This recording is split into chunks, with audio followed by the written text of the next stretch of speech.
करे थई धारिया जेके पखी खाइन बचा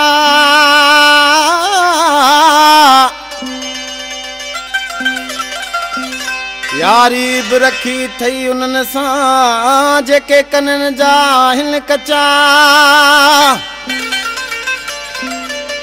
पियो सूर पिटींदे तूं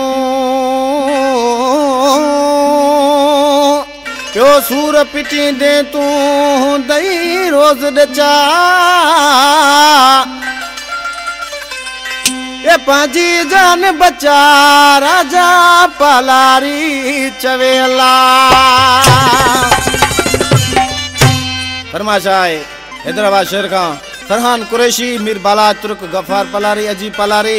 ऐं सेठ सलामदीन पलारी ऐं रईस दुर मोहम्मद कोराई ज़ख्मी अब्दुल वहाब चांदियो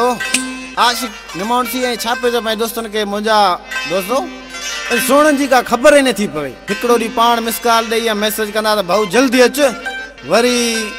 जॾहिं असांखे सिक लॻंदी त घरां ई कोन था निकिरनि अदा आशिक लाइ चारी आशिकनि माण्हू थी रोई ऐं छा पियो चई ये कॾहिं बेटा भाकुर पाइनि कॾहिं मोह फेर गलाइनि इन सोणनि जी तका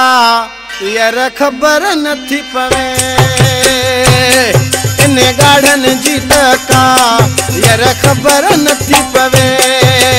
कॾहिं बेटा भाकुर पाइनि कॾहिं मोह फेर गलाइनि इन सोणनि जी तका यार ख़बर नथी पवे इन भूरनि जी तका यार ख़बर नथी पवे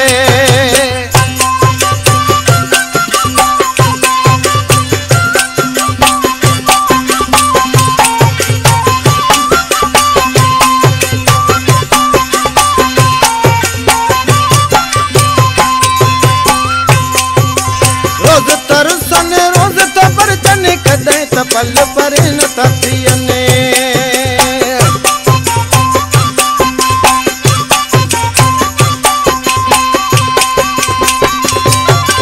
रोज़ तरसन रोज़ तबरजन कॾहिं त पल पर न थियने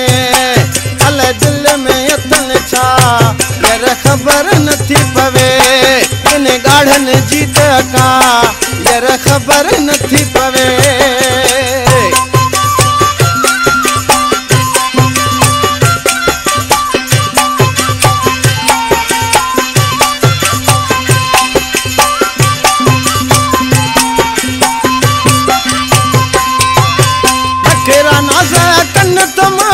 केर चवे हिन रूह जराणा केर चवे हिन रूह जराणा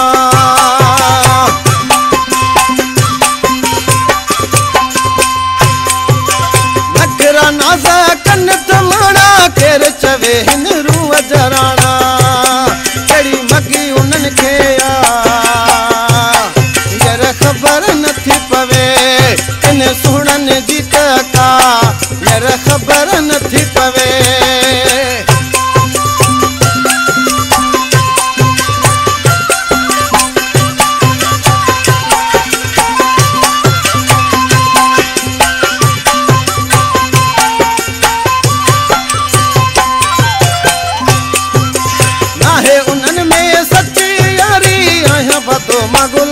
पलारी आया फातो मां गुलाब पलारी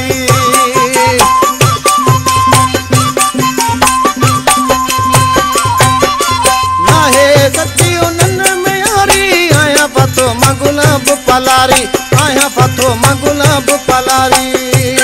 रोज़ कूड़ा डंक डटा यार ख़बर न